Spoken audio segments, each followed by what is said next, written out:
Hello friends, here is a new story. I hope you all like the video and subscribe to my channel. Now here is summary. When they were mortal they were in love, now they are gods that are twins with a child. What will Artemis and Apollo do when the lines are not so simple anymore? Naruto will still be a Jinchuriki but will be raised by the twin archers in the PJO world, not Kahona. Please like the video and subscribe to my channel. Chapter 14. Naruto cannot go on quest. Before Naruto could reply to his parents, Percy climbed down looking frightened and solemn. "Percy, are you okay?" Naruto asked, worried about his friend, as Artemis and Apollo had small smile for their son making a friend. Percy tried to give a brave smile and shakily said, "I am okay. I got a prophecy from the oracle." Naruto looked at him expectantly while Grover smiled, happy that his friend would get a chance to prove his innocence. "Please tell us, Percy, and remember phrasing is important," Chiron said kindly as Percy looked away. "Let's see. I shall go west and find a god who has turned," Percy began as everyone looked relieved. Artemis, Apollo and Dionysus looked suspiciously at each other. "That's great!" Grover cheered as Naruto's eyes narrowed at how grim Percy seemed. "Peter, that cannot be everything. I am sure that Mommy said something else." Mr. D impatiently ignoring the glare from Apollo at the dig from his oracle. "She also said I would return what was lost," Percy said vaguely as Naruto gave him a look of concern. "Is that all?" Naruto asked as Percy gave a quick look before looking down. "Yeah, she wasn't very clear," Percy claimed, refusing to look at Naruto directly. Chiron looked intensely at Percy for a moment before sighing. "Very well, just remember prophecies often have double meanings." Everyone looked at Apollo, who raised his hands. "Hey, don't look at me. I only give them out from my oracles. I don't get to pick the words that come out of their mouths," Apollo said, indignant as Artemis sent an amused look at Naruto, who almost chuckled. "Anyways, where I am supposed to go?" "It only said west, and which god would turn?" Percy asked, glad to change the subject. Apollo decided to answer grimly. "Percy, if father and uncle go to war, who stands to get most out of them fighting?" he asked as Naruto's eyes narrowed while Percy's eyes widened, his eyes in realization. "Wait, you don't mean Hades, do you?" Percy asked with a tone like he was hoping he was wrong. Artemis nodded her head as Grover started to chew a paddle in nervousness. "Wait a minute, Hades hates all heroes," Grover protested while Naruto slowly nodded his head. "True, but there was a pack of hellhounds that tried to attack Percy after the capture the flag game. Monsters cannot enter the camp without permission, so it must mean that Hades has an inside camper," Chiron remarked as Percy frowned. "Plus, your math teacher MS. Dodds attacked you and she's a fury. They only follow Hades' orders," Apollo added as Percy looked confused while Naruto looked worried. "Wait, how do you know about Mrs. Dodds?" Percy asked, never remembering mentioning it while Apollo was around. "Percy, your father cares very much for you and has been worried even while we're on Olympus," Apollo told him gently as Percy sent a disbelieving look and scoff. Chiron gently chided him for his attitude, which Apollo waved off. "If my father cares so much about me, where is he, huh? Why does he not come here and explain things in person?" Percy demanded as Artemis sighed while Apollo looked away. "Percy Jackson, gods cannot interfere in the lives of their demigod children. It is one of the most ancient of the divine laws we gods must adhere to," Artemis explained calmly as Percy still scowled. "Percy," Naruto tried to explain, only to get an annoyed stare from Percy as Mr. D read from his magazine, used to this kind of attitude from ungrateful brats. "Naruto, you can't understand how I feel. Both of your godly parents are here right now as if they did not have to follow these stupid laws." Percy snapped, but instantly felt regret when he saw hurt from one of his closest friends. Naruto stayed quiet as Artemis and Apollo glared at the demigod, who withered from both fear and regret. Grover looked ready to wet himself, as it was well known despite how nice Artemis and Apollo seemed now, they were known to have had legendary tempers. Artemis rose up and advanced towards the terrified demigod as Apollo grabbed Naruto's shoulder comfortingly. "Percy Jackson," Artemis said in a calm but angry tone as Percy gulped. "I will one time only forgive this insolence towards my son due to your friendship with him and your general ignorance, but never presume to place my son's friendship so lightly," Artemis announced as Naruto was tempted to laugh at his mother's serious tone but held it in. "Do you understand me?" Artemis asked sharply as Percy shook his head furiously. Artemis resumed her seat, but not before giving a concerned look to Naruto, who smiled to reassure her. "Sorry for acting out," Percy apologized sincerely as Naruto smiled. Don't worry about it. From what Mom and Dad told me, your dad is a lot like you are," Naruto mentioned as Percy had a small smile. That was fun and all, but Peter still needs some people to join him on a suicide mission. Mr. D decided to interrupt as Chiron coughed. "Right, sorry Quest, big difference," Mr. D amended sarcastically. "Wait a minute, if we all think Hades took the bot, why can't you guys just go confront him yourself?" Percy asked with an incredulous look as Naruto gave him a look of pity while the gods rolled their eyes. "Percy, it may seem incredible arbitrary for you, but gods cannot enter other gods' domains, so even though Olympus might think Hades has it, none of them can enter the underworld to actually confront Hades," Naruto revealed as Percy gave an incredulous look while Mr. D gave him a nasty look in return. "However, heroes have certain rights like the ability to go wherever they wish. They can challenge whoever they wish and the gods cannot be held responsible. Why else do you think gods have used heroes for ages?" Chiron added as Percy looked grumpy. Naruto heard Mr. D grunt quietly about the only worthwhile things brats are good for. "So, my dad claimed me so he could use me to prove his own innocence?" Percy asked angrily as Artemis and Apollo looked away, knowing there was some truth to that. "Percy, I know it seems unfair, but if Lord Poseidon had given you attention beforehand, Grandfather Zeus would have killed you as soon as he found out," Naruto said with a frown as Percy looked even angrier. "Chiron, did you know whose kid I was beforehand?" Percy demanded as Chiron looked tired. "I spoke to the Oracle years ago and I had my suspicions for a while," Chiron admitted vaguely. Naruto gave a look to his parents who nodded, showing they knew about Percy's heritage as well. "So, let me get this straight. I have to go to the underworld, confront the Lord of the Dead, somehow get the most powerful weapon in the world back from him and return to Olympus in 10 days. Is that about right?" Percy asked with some sarcasm, making Naruto chuckle. "Well, Peter, you got that right. Do you need a parade for stating the obvious?" Mr. D mocked, getting an annoyed glare from Percy. Apollo sighed, knowing a lot of Mr. D bitterness towards Percy stemmed from the fact his brother Theseus broke his wife's heart many centuries ago. "You know Maine is nice this time of the year," Grover squeaked as everyone turned to him, having almost forgotten about the satyr since he was so quiet. "Okay Naruto, if you aren't mad, I would like for you to come with me," Percy asked, almost pleading, one of his only friends who stood up and grinned. "Done. Don't even need to think about it," Naruto said, making Percy sigh a breath of relief. However, Naruto felt his should get pulled back into his surprise as mother and father had stoic expressions as they pulled him back into his seat.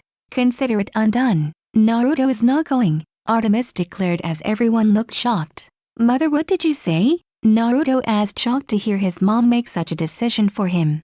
He knew his parents were overprotective of him, but he never thought they would take his choices away from him. "Naruto, your mother said and I agree with her. You are not going on this quest. End of story," Apollo said flatly, ignoring the betrayed look from his son. "Like hell I am not. I am old enough to decide for myself," Naruto shouted, recoiling at the glare sent by Artemis. "Naruto, do I not speak to your mother that way?" Apollo said sternly as he gave a fierce look at his son. Mr. D raised an eyebrow at the two gods' antics, personally thinking they were being rather dramatic. One way or another, all these brats will be gone in 100 years. No matter how tolerable they are, trying to protect them from all danger is rather childish and foolish, he thought, looking at Naruto.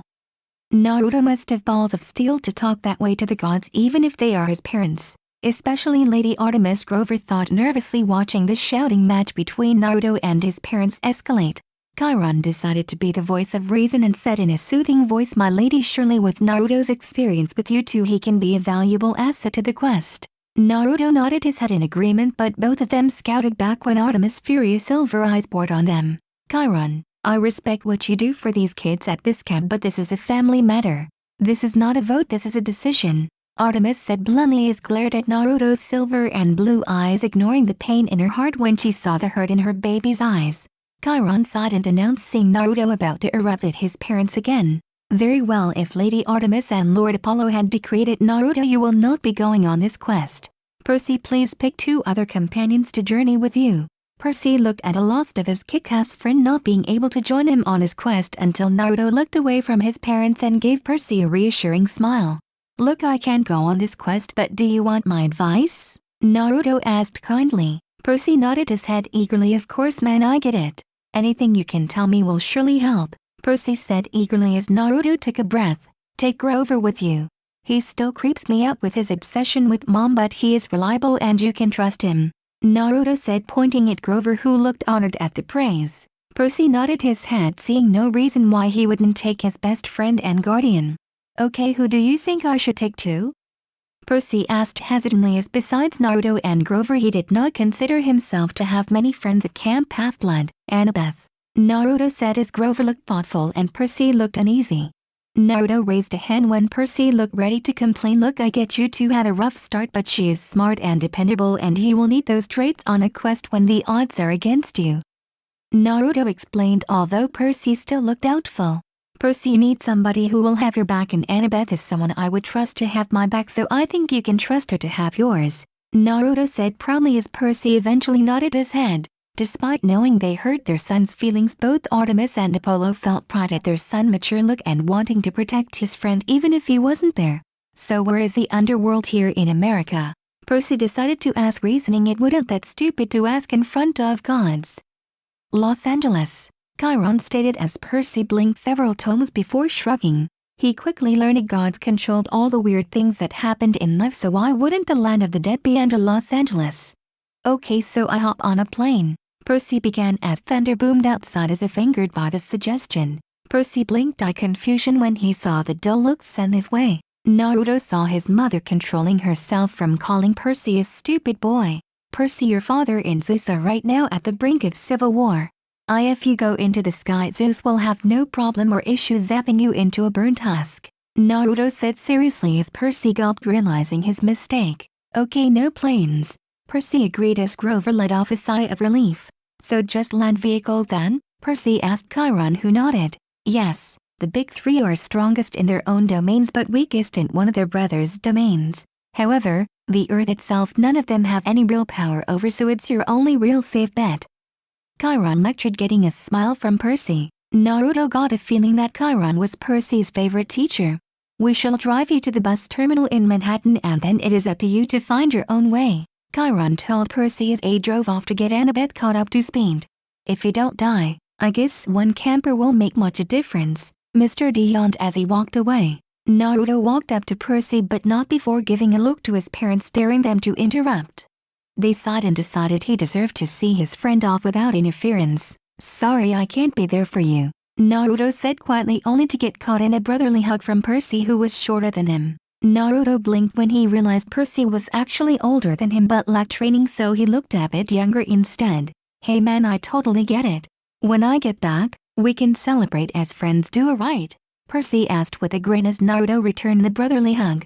Just make sure to avoid archery as Annabeth might kill you if you hit her during the quest, Naruto joked as Percy and Grover snorted at the thought of the blonde demigoddess throwing her knife at Percy as he apologized. Haha, very funny, Percy replied flatly before he grinned as they let go but gave fist bump to each other. Naruto turned to Grover and clapped him on the back. Grover, keep Percy safe, okay? Plus try to keep them from arguing, alright? Naruto asked as Percy mumbled. Grover laughed and promised he would do his best. Grover whispered in Naruto's ear, look, try to not be too mad at your parents, okay? I know it seems harsh but they really are trying their best for you and that is more than most gods do for their kids. Naruto stayed quiet as Grover and Percy walked off to where Chiron and Annabeth were waiting. I know they are, Naruto thought to himself sourly, as it did not make him feel great knowing that the other gods would less likely to care if one of their kids had to go on a quest. Naruto! Apollo shouted as Naruto stormed past his parents without a word, trying to get to the Apollo cabin before they could confront him. He figured they would likely make a scene less if there were other people around. However, Artemis was not in the mood for Naruto's bad attitude as she snapped her finger, causing Naruto, Apollo and her to arrive back inside her own cabin.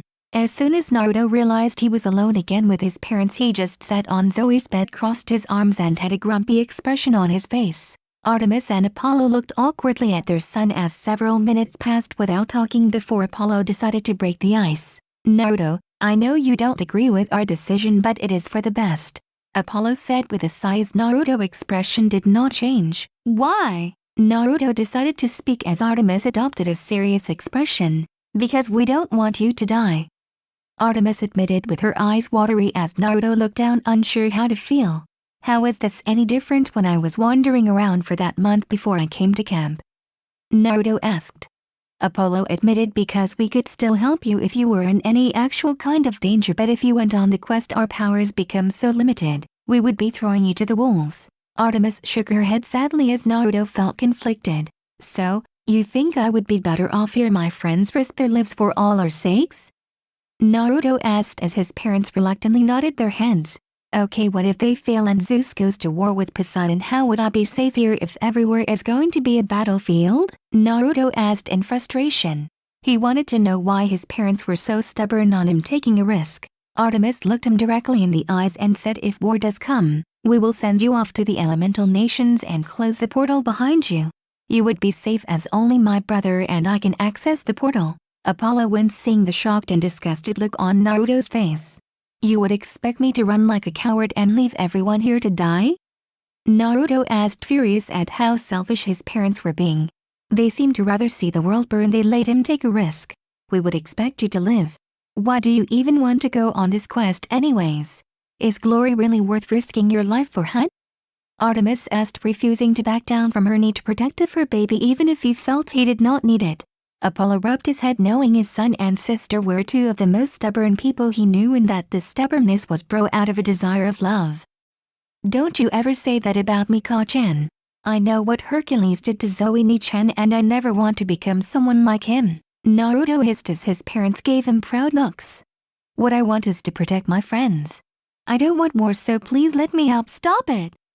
Naruto pleaded as he moved back when his parents came to hug him.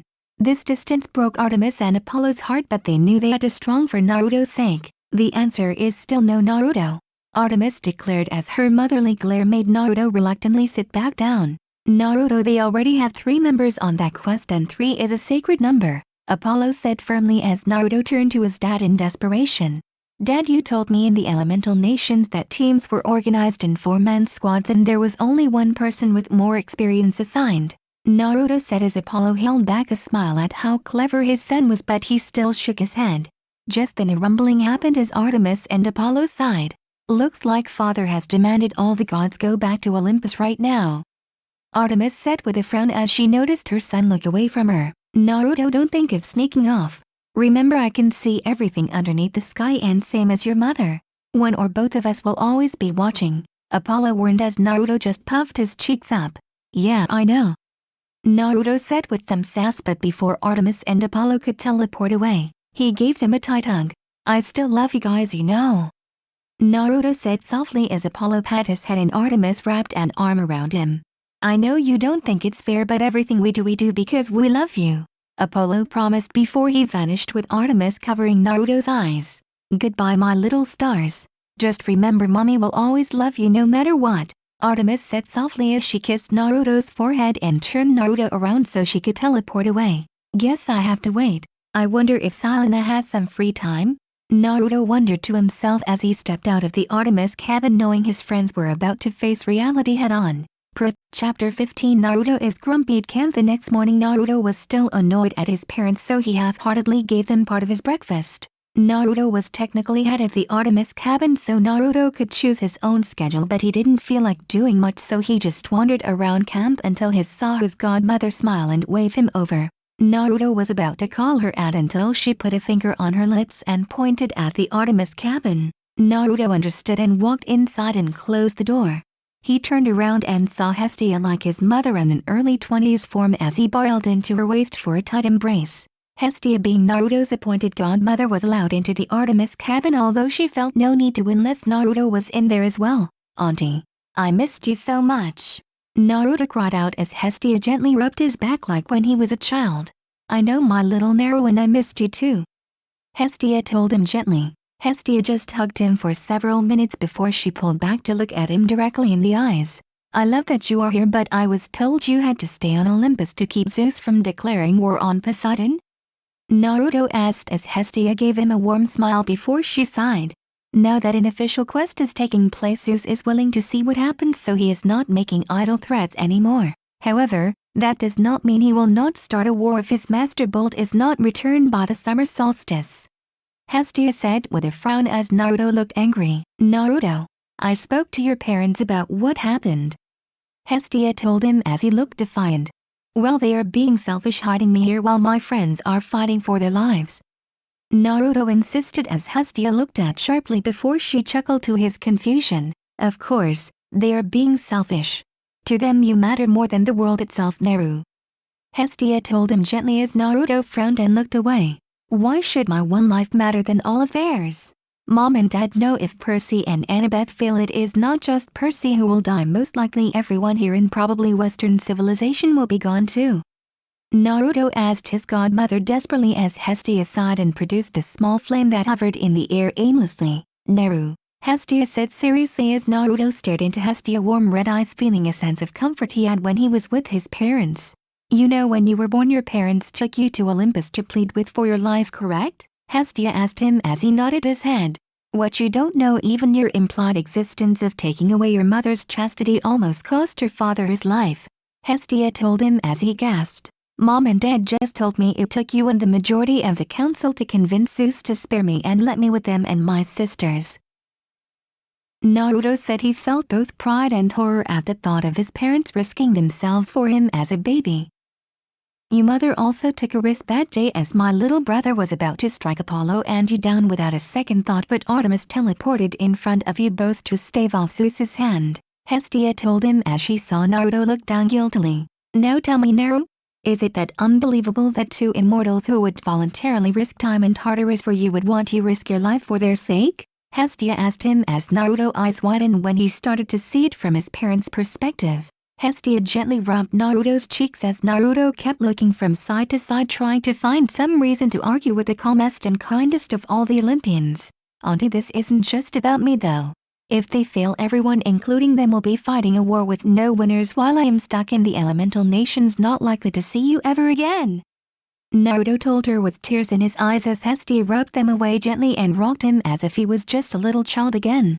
Your parents are being parents, which is more than I can say about my siblings and nephews, Hestia told him as they sat on Naruto's bed. Naruto had a room to himself as despite the fact he shared tents and even blankets with his sisters in the hunt, Artemis reluctantly acknowledged that Naruto would grow through puberty and it would no longer be appropriate for him to sleep in the same room as his sisters. No immortal has ever had the opportunity to raise their non-immortal child like mortals do, so your parents have had a rare and once-in-ever opportunity to raise you like you are no different than them. They raised you all, but since you have always been together, that love blinds them to the fact that letting you take a risk does not mean you will die. Hestia sighed as Naruto bit his lip and looked at the sun despite knowing his parents could not see into the cabin with Hestia being present. Your parents are in the worst shape they have ever been since I have seen them, Hestia admitted as Naruto's eyes widened in shock. They think taking away your choice has pushed you away and that you hate them, Hestia told Naruto, who shook his head furiously. I could never hate them. I just don't agree with them, Naruto stated as Hestia gave a chuckle, seeing Artemis' stubborn attitude reflected in her son along with Apollo's aloof carefree attitude. Hestia hummed to herself for a minute before a grin appeared on her face as she looked at the sun in amusement. Naruto, it is not common knowledge to camp half-blood, but right now Zeus is severely limiting God's interactions with their children even more than usual in preparation for this war. Even your parents are not exempt from this. They will still hear you, but they will not be able to appear to you unless the greatest of emergencies happens, Hestia told him as Naruto looked sadly at the campers who he knew would not likely even get a sign from their parents anymore. He felt a sadness he would not be able to see his parents if he called for them, but he still stood by a thought in his head he needed to be there for Percy, Grover and Annabeth. Hestia looked away from Naruto but said, you know your dad's power is greatest at day and your mother's powers are greatest at night, right? As Naruto nodded his head slowly. What is Auntie trying to tell me? Naruto was confused on why his aunt was being vague when she was always upfront with him. If you wanted to talk to your dad without your mom hearing while she's on Olympus, you would have to do a day when your dad's power are most influential and when he could go directly to you as the sun is over here instead of the moon, Hestia mused as she looked at the sun directly while winking at Naruto. Well, anyways, I am sure you won't try to escape or run away, since your mother would shackle you without a word and your dad would give you a lecture before restraining you, Hestia mused as she gave Naruto one final hug and vanished in a wave of fire. And 2. Auntie, what are you trying to say? Naruto asked himself before he noticed on his bed was left an enchanted bag full of supplies like ambrosia and nectar and food. Are you telling me to run away? Naruto whispered as he sealed away the bag and exited the cabin as if nothing was wrong. Naruto knew it was not time to try to leave as both of his parents and likely all the gods were focused on Camp Half-Blood right now. He knew the quest had about 10 days before the time limit and he had to bide his time or else his parents would seal him here if he was too hasty. The next several days at camp were tense at Camp Half-Blood. Somehow the war with Poseidon and Zeus was leaked to the general public and Kevin started to pick sides between the two gods. As far as Naruto could tell, the Athena and Hermes cabins pledged themselves to fight on Zeus's side while Ares and Apollo cabins chose to fight for Poseidon. Naruto decided to ask his paternal half-brother Will a question. Hey, isn't Dad supposed to be on Zeus's side since he is one of Zeus's kids? Will shrugged and said Dad came to me in a dream, told me that Poseidon definitely didn't take it, but if we had to choose sides, he told us to go with Poseidon. Naruto smiled softly at that as he looked around. He could tell that Demeter cabin along with Aphrodite cabin wanted to strictly stay out of it. He could understand why Athena cabin would not fight for Poseidon since he was their mother rival and Athena was considered Zeus's favorite child. Naruto guessed despite the Hephaestus cabin claim for neutrality they would supply weapons to whoever requested and paid for them. The Dionysus cabin only had 2 members so they had little stake in the war. How about you, bro? What will you do if war happens to come? Will asked with concern when Naruto looked away. It won't come to that. Percy, Annabeth and Grover will succeed. Naruto insisted as Will gave him a smile on his belief. Little did Will know Naruto was thinking about how his parents would force him to go to the elemental nations if war did break out, even if it meant letting all his friends die. Naruto walked around seeing all the gloom in the air and even felt the fear directed at him, making him quite unhappy. He realized after the reveal of his heritage most of the cabin tried to avoid him due to fear. They don't need to walk on eggshells around me. It's not like Mom is going to turn you into a jackalope if you talk to me. Naruto whispered in annoyance. He hated that his mother's reputation for being quite unreasonable, particularly to males, made most of the camp fear him. He had started to feel at home, but not most of the camp actively avoided talking to him besides his paternal siblings, Selena and several other campers. Naruto detected a familiar smell, not that he would ever tell her that of Selena as she waved him over. He saw several uneasy looks sent by Selena's sisters until she glared at them. Naruto waved awkwardly at them until he heard giggling from them. Selena is right. Cutie over there is far too innocent and nice to be as fearsome as mother says. A pretty Asian-looking girl purred as Naruto shuddered. Unlike Selena, who had a simple camp half-blood shirt and shorts with not accessories or makeup, this girl went out of her way to have earrings, perfect makeup, rosy lips and painted nails. This made the girl seem pretty in Naruto's eyes, but she seemed to not have the same natural beauty his mother or Selena had. Drew, I think you should take the rest of the cabin to archery. You could use the practice, Selena said coolly as she narrowed her eyes as Drew gave her an amused look. Naruto was utterly confused on Selena's coldness to her sister, but despite her angry look on her face, Naruto could admit to himself that Selena was still the prettiest girl he had met. Of course, Selena. You are the oldest of us, so you do have the authority. Nice to meet you, Naruto. If you ever need a friend, feel free to call me, Drew said as she gave a wink and giggle when she saw Naruto's flustered look. A glare from Selena made Drew roll her eyes but take their sisters to the archery range. That little, sometimes she needs to keep her hands off, Selena said angrily as Naruto gave her a look of confusion. Huh? Hands off what? Naruto asked, not realizing Selena was talking about him. Selena's eyes widened before she gave a sweet smile and said nothing to worry about. Selena then walked beside Naruto as she looked at the silver cabin of Artemis.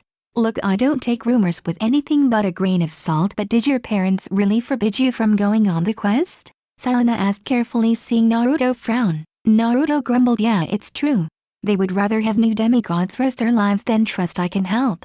Naruto saw the conflicted look on Selena's face and he felt bad. He was complaining that his parents were too overprotective, and he could tell Selena probably met her mother a handful of times if not less in her entire life. Selena bit her lip and asked Naruto what it's like having godly parents take care of you as if they were mortal parents. Selena could see Naruto looking deep in thought as they stopped near the Artemis cabin. Truthfully, I never actually thought of them as godly parents. To me they were mom and dad, not almighty Artemis and Apollo. I never even realized what gods were until they told me when I was 5, and even then, I still saw them as my parents who loved me. Naruto admitted as Selena gave him a look of envy and admiration. Naruto decided to cheer up his friend, so he asked, "Hey Selena, do you want to know a secret?" "What secret?" Selena's blue eyes shined with excitement as Naruto smiled.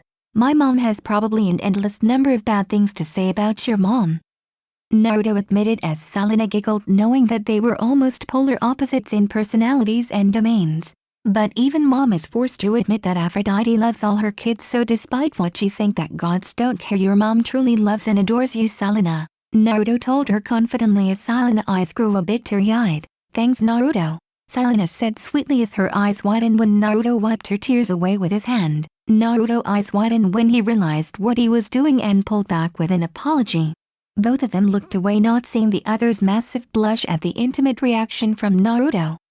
"Naruto, what do you think you are doing?" Naruto swore his mother was saying in his head. "Selena, now this is the perfect time to snag him." Aphrodite's sweet melodic voice whispered in Selena's mind as she tried to control her rushing heartbeat.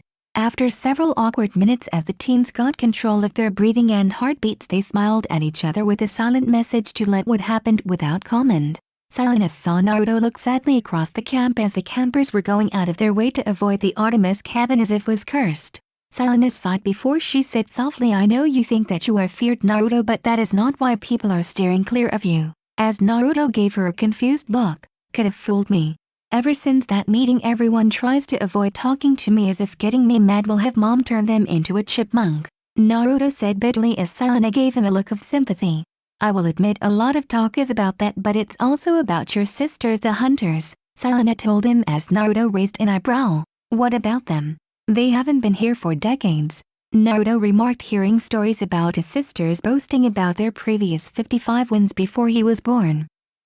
His mother did not send his sisters to Camp Half-Blood since before she was mortal. "Your sisters have consistently beaten us in Capture the Flag and tried to recruit girls from the camp anytime they have come here. It has led to much bitterness from the us, especially when they make no attempts to hide how silly our camp is to them," Selena admitted as she looked at Naruto, expecting him to get mad. To her shock, Naruto laughed out loud. "Oh, I know all about that. My sisters love to brag about it, but I honestly don't see it much as fair, to be honest," Naruto told her with a grin as she looked astonished at him. Seeing her look, he decided to elaborate. "Don't get me wrong, I love them almost as much as I love mom and dad, and right now more than dad's demigod children," Naruto told her honestly as Selena beamed, sensing his love right now. Luckily for Naruto, his mother right now was too busy on Olympus yelling at Aphrodite right now and was not paying attention to what her son was saying. "I always agreed with dad. It's not fair for mom to use the hunters' decades if not centuries of experience or teamwork as bragging over the campers of Camp Half-Blood. Not only do each cabin not get team-building exercises, I have noticed that our parents' personalities cause rivalries to appear between cabins," Naruto remarked as Selena nodded her head, agreeing with Naruto's statements. "I mean, sure, dad's kids have amazing archery skills inherited from dad, but very little practical use for it outside of stationary targets, while mom and her hunters hunt monsters constantly and get constant lessons from mom directly," Naruto noted as Selena stared at him with newfound respect. Part of her feared he would get offended and take his sister's side just because they were family, but he understood how unfair it was to compare hunters and campers. "Hey Selena, can I ask you something?"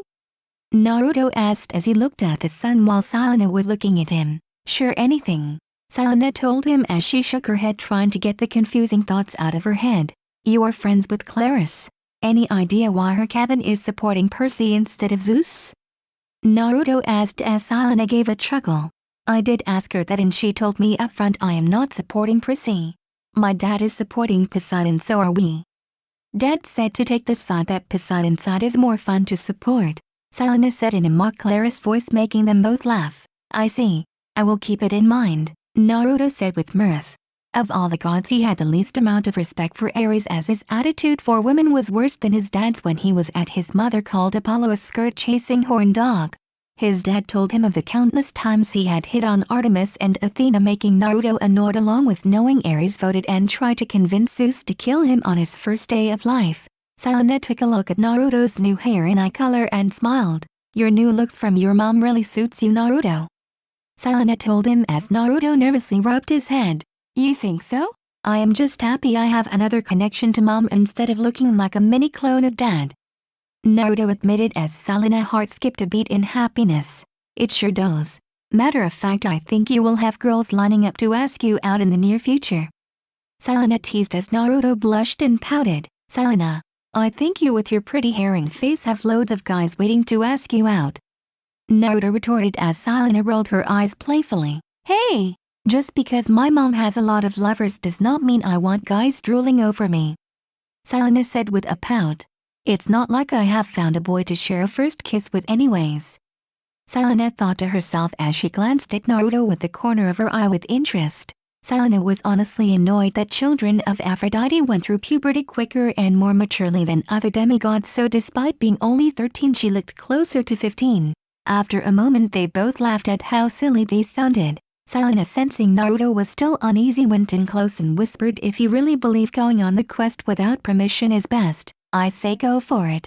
We are not our parents, Naruto. That means we can make our own decisions even if they disagree.